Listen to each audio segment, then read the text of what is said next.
Hello दोस्तों आज हम लोग बात करेंगे फिजिक्स क्लास 11 के चैप्टर मेजरमेंट एंड क्वांटिटीज़। जो ये अपने में ये बहुत अच्छा चैप्टर है और इसमें बहुत अच्छे न्यूमेरिकल एंड थ्योरिकल क्वेश्चन पूछे जाते हैं हमारे क्लास 11th में एंड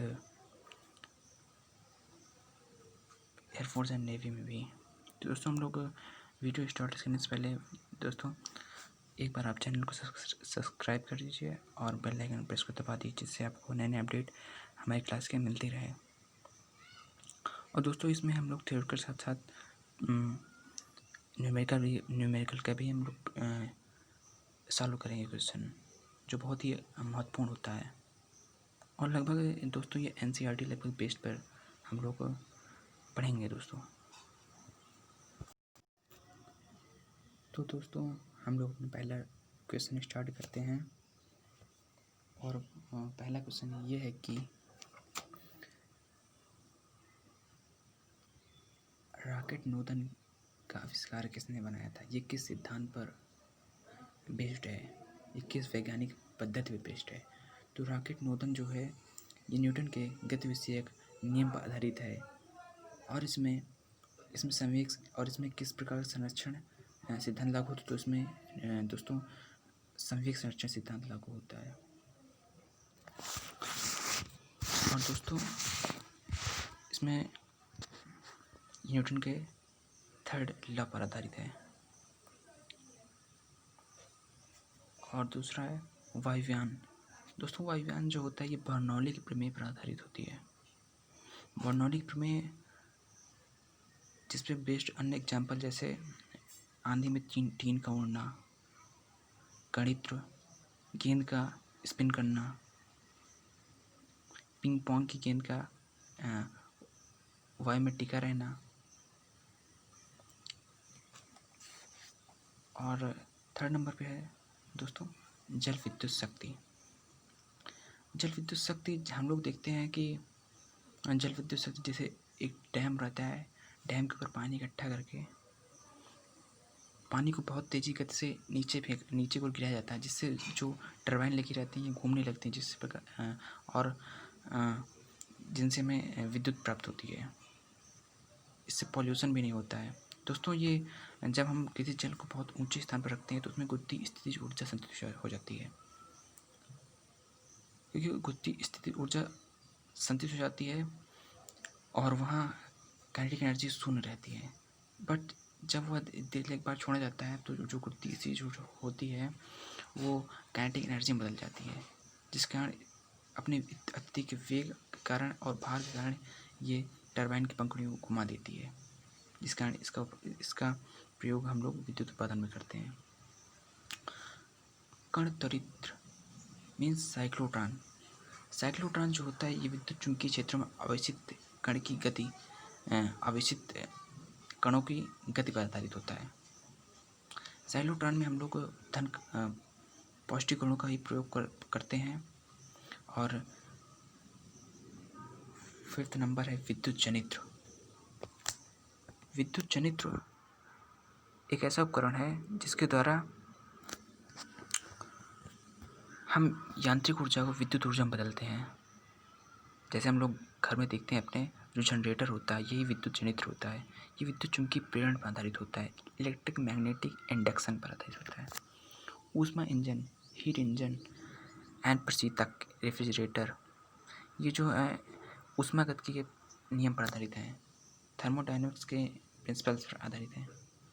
एंड प्रकाशिक रेसे। दोस्तों जो प्रकाशिक रेसे होते हैं ऑप्टिकल फाइबर जो होते हैं ये प्रकाश के पूर्ण आंतरिक परावर्तन पर आधारित होते हैं, यानी टोटल इंटरनल रिफ्लेक्शन पर आधारित होते हैं। और दोस्तों 8 नंबर पर आता है इलेक्ट्रॉन सूक्ष्मदर्शी। इलेक्ट्रॉन सूक्ष्मदर्शी जो दोस्तों इलेक्ट्रॉन सूक्ष्मदर्शी इलेक्ट्रॉन की तरंग प्रकृति का सिद्धांत इसमें लागू होता है। एंड जो 9 नंबर है दोस्तों प्रकाश विद्युत सेल। प्रकाश ये जो है ये ऑन बेस्ड है प्रकाश विद्युत प्रभाव पर आधारित है। एंड 10th नंबर है नबकी रिएक्टर। नबकी रिएक्टर जो होते हैं नबकी विखंडन पर आधारित है। ये नियंत्रित नबकी विखंडन पर आधारित है और इसमें हम लोग यूरेनियम, थोरियम, प्लूटोनियम आदि धातुओं का आदि रेडियोएक्टिव पदार्थ का प्रयोग करते हैं।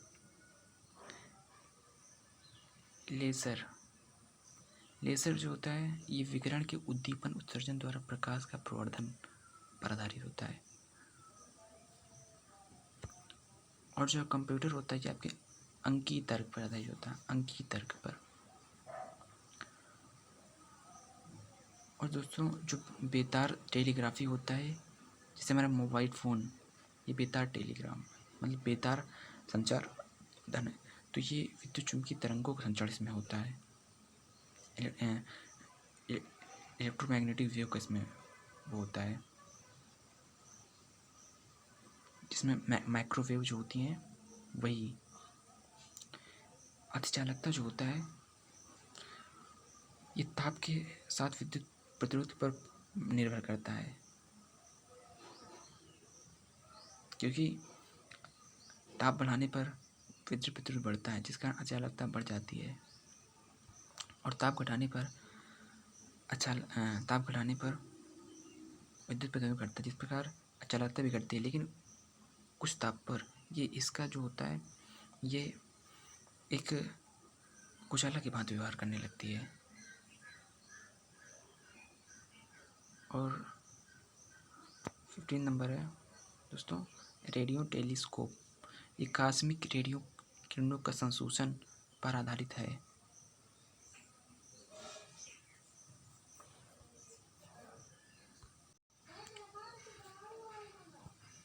दोस्तों हम बात करेंगे मूल राशियों के बारे में। तो पहले हम लोग मूल राशियों पर भाषा स्पष्ट कर लेते हैं। दोस्तों मूल राशियाँ वे भौतिक राशियाँ होती हैं जो अन्य राशियों से स्वतंत्र होती हैं,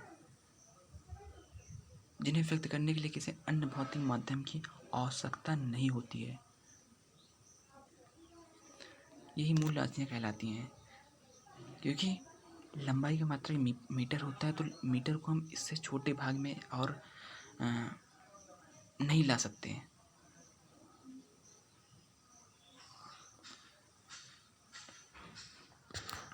मतलब इनका हम और तोड़ नहीं सकते। जैसे होता है जैसे न्यूटन का होता है मीटर पर सेकंड स्क्वायर, तो ये एक अपने में व्युत्पन्न राशियाँ होती हैं, क्योंकि ये इनको हम बड़ा कर भी ले, जैसे न्यूटन होता है इसका व्युत्पन्न राशि का न्यूटन होता है, लेकिन इसको हम छोटे में भी तोड़ सकते हैं। तो उस प्रकार जो मूल राशियाँ होती हैं ये 7 है मूल राशियाँ। There are 7 kinds of fundamental quantities. First है लंबाई, लेंथ, जिसको हम लोग मीटर मापते हैं। उसके प्रतीक होता है स्मॉल m। और सेकंड नंबर पर है दोस्तों द्रव्यमान। दोस्तों द्रव्यमान को हम लोग किलोग्राम में नापते हैं, या बोले कि केजी में हम लोग नापते हैं। और दोस्तों थर्ड जो है समय को हम लोग सेकंड में मापते हैं। और दोस्तों विद्युत धारा जो होती है मीन्स करंट को हम लोग एम्पियर में नापते हैं। ऊष्मा गतिकी ताप, या बोले कि हम लोग ताप भी बोल सकते हैं उसको, जिसे हम केल्विन में मापते हैं, क्योंकि केल्विन से नीचे और छोटा ताप संभव नहीं है।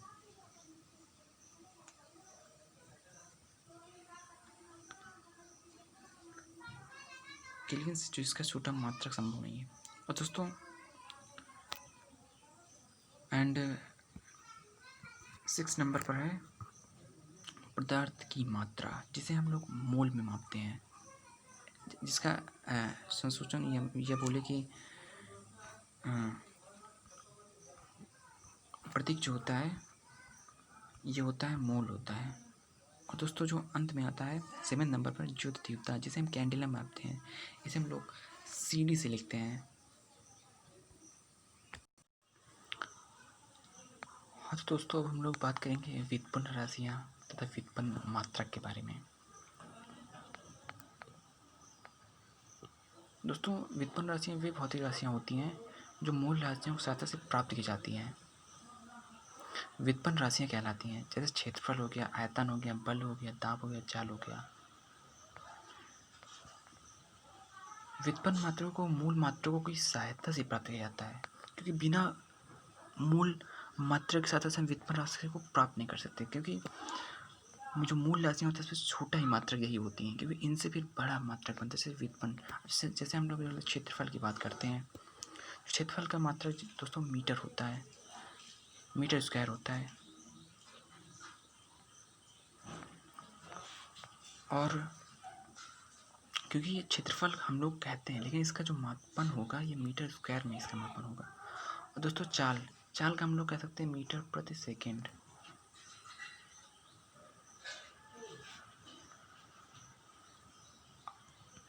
और जैसे अन्य राशियाँ जैसे हो गई, जैसे हो गया जैसे न्यूटन का, जैसे हो गया बल, बल का मात्रक दोस्तों न्यूटन होता है।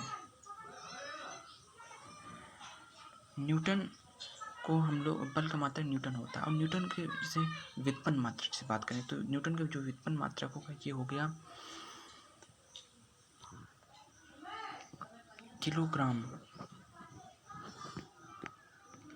किलोग्राम मीटर प्रति सेकेंड स्क्वायर, किलोग्राम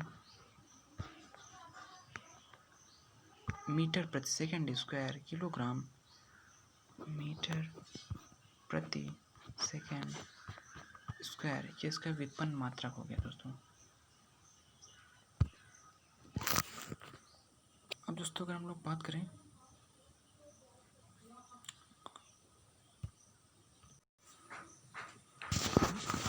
दोस्तों, अन्य कुछ राशियाँ भी हैं जिन्हें हम देखेंगे, जिन्हें मूल मात्रा से प्राप्त करते हैं। जैसे त्वरण हो गया दोस्तों, त्वरण का जो होता है, जो दोस्तों जो त्वरण होता है इसका जो होता है ये मीटर प्रति सेकेंड स्क्वायर होता है, जिसका मूल राशियाँ हैं, मूल वो जो इसका व्युत्पन्न राशियाँ हैं। अब दोस्तों हम लोग बात करेंगे घनत्व के बारे में। तो दोस्तों घनत्व का सूत्र द्रव्यमान बटे आयतन m/v होता है। तो दोस्तों इसका जो मात्रक होता है ये होगा किग्रा मीटर क्यूब होगा दोस्तों, यही इसका व्युत्पन्न राशियाँ हैं। दोस्तों हम लोग दोस्तों मूल राशियाँ और व्युत्पन्न राशियाँ के अलावा भी एक राशि है जिसे पूरक राशियाँ कहते हैं। ये राशियाँ जो होती हैं मूल राशियों और व्युत्पन्न राशियों दोनों से स्वतंत्र होती हैं। तो दोस्तों पहले हम लोग देखेंगे समतल कोण। दोस्तों जो समतल कोण होता है इसका मात्रक होता है रेडियन होता है। और दोस्तों जो घन कोण होता है इसका मात्रक स्टेरेडियन होता है। दोस्तों ये बहुत इंपॉर्टेंट होता है क्योंकि ये दोनों राशियाँ पूछी जाती है एग्जाम में, तो आप इन्हें याद कर लीजिए। अब हम लोग देखेंगे दोस्तों लंबाई के अन्य मात्रक। लंबाई का सबसे छोटा से छोटा मात्रक और लंबाई का सबसे बड़ा मात्रक हम लोग यहाँ देखेंगे। दोस्तों लंबाई का सबसे छोटा जो मात्रक होता है वो होता है, लंबाई जो मात्रक होते हैं छोटी लंबाइयों को मापन हेतु हम लोग मात्रक देखेंगे। तो दोस्तों फर्स्ट है माइक्रोन। जो माइक्रोन होता है लंबाई मापने बहुत छोटा मात्रक है। इसके द्वारा अति सूक्ष्म जीवाणुओं के आकार को व्यक्त करते हैं, इसे म्यू से प्रतिनिधित्व करते हैं। और इसका मान जो होता है दोस्तों ये आप लोगों को कुछ नहीं करना है, आप इसका डायरेक्ट मान याद कर लीजिए, क्योंकि इसका मान होता है 10⁻⁻⁶ मीटर होता है। या हिंदी में बोले कि इसका मान जो होता है 10⁻⁻6 मीटर होता है। दोस्तों हम लोग दूसरे वाले में पढ़ेंगे नैनोमीटर। दोस्तों जो नैनोमीटर होता है ये भी लंबाई मापने बहुत छोटा मात्रक होता है।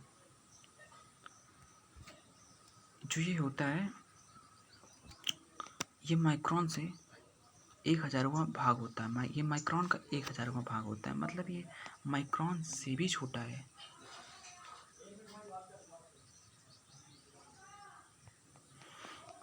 और इसका जो मान होता है 1 नैनो मीटर बराबर 10⁻⁹ मीटर होता है।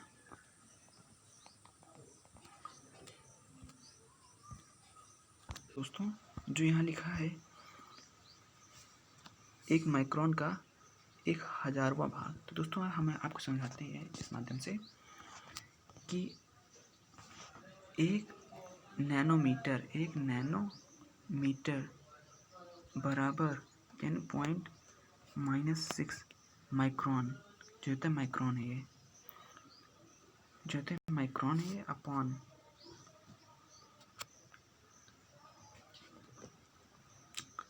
1,000वां भाग किसका, तो वो है माइक्रो 1,000वां भाग जो है ये माइक्रोन का है। तो दोस्तों हम 1,000वां भाग मीन्स इसको नीचे लिखेंगे। दोस्तों जब इसको हम लोग जब इसको सॉल्व करेंगे तो ये जो आएगा ये आएगा 10⁻⁻9 करके आएगा, विथ मीटर के साथ आएगा। दोस्तों ये जो है ये अब आपको समझ में आ गया होगा, और हम लोग बढ़ेंगे अब आगे हम लोग बढ़ेंगे। तो दोस्तों जो होता है एक एंगस्ट्रॉन जो होता है ये भी लंबाई मापने का अत्यंत छोटा मात्रक है। ये माइक्रोन और एंगस्ट्रॉन से भी छोटा मात्रक होता है लंबाई मापने का,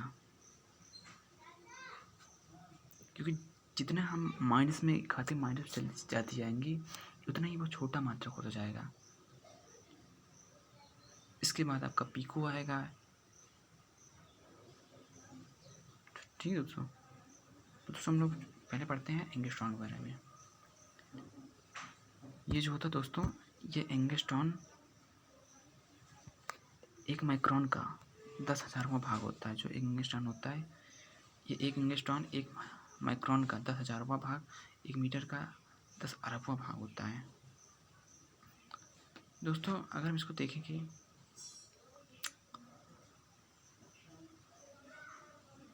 एक एंगस्ट्रॉन बराबर होता है 10⁻⁻10 होता है। दोस्तों जो माइक्रोन का होता है ये जो एक एंगस्ट्रॉन होता है, एक एंगस्ट्रॉन जो होता है जो एंगस्ट्रॉन होता है ये एक मीन्स एक माइक्रोन का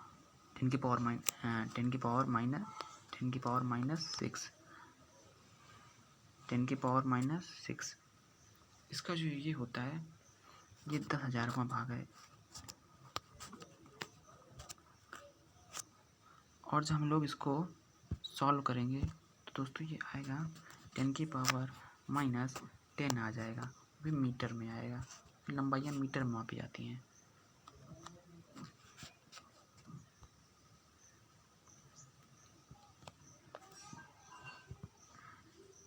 दोस्तों हम लोग चलते हैं अपने, ये देख लीजिए दोस्तों इसका सॉल्यूशन जो भी मैंने बताया, ये देखिए इसका सॉल्यूशन पूरा बना है और ये यहाँ से आता है। अब दोस्तों हम लोग बात करेंगे फर्मी के बारे में। फर्मी जो होता है दोस्तों जो होता है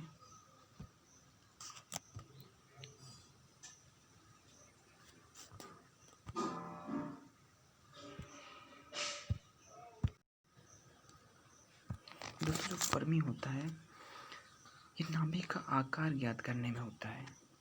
और हम लोग जानते हैं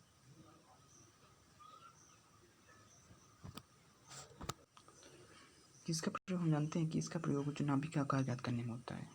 और इसका यह जो होता है एक फर्मी बराबर जैसे मैंने 15 मीटर होता है। जबकि हम लोग जानते हैं कि जो परमाणु की त्रिज्या होती है, ये परमाणु का आकार जो होता है वो 10⁻⁻10 होता है, मीटर होता है।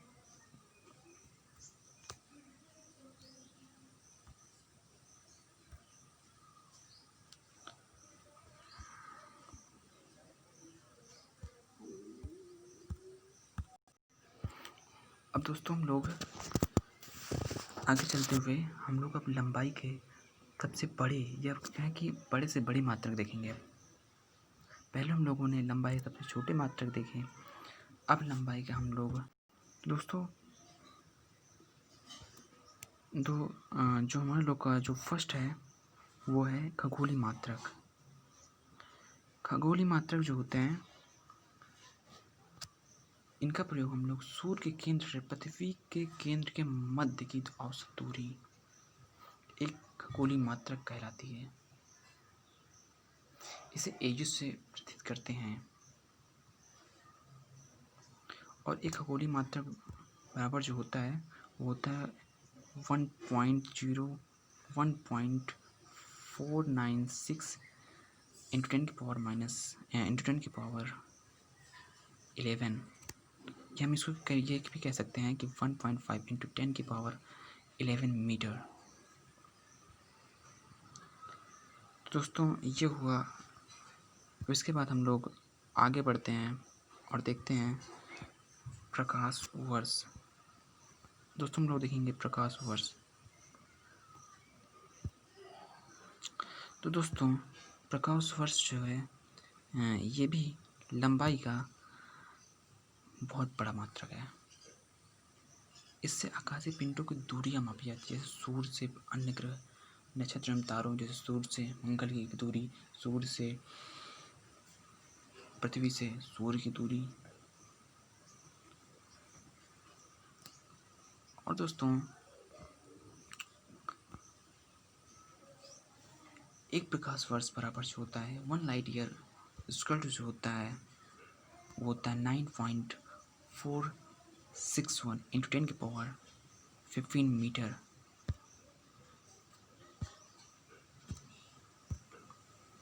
जो अपने आप में ही एक बहुत बड़ा मात्रक होता है। अब दोस्तों हम लोग बात करेंगे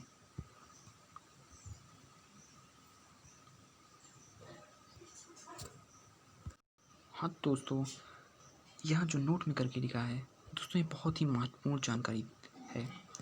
और एक प्रकाश वर्ष बराबर दोस्तों जो होता है वो 6.3 इंटू 10 की पावर 4 खगोल मात्रक यानी एस्ट्रोनॉमिकल यूनिट के तुल्य होता है।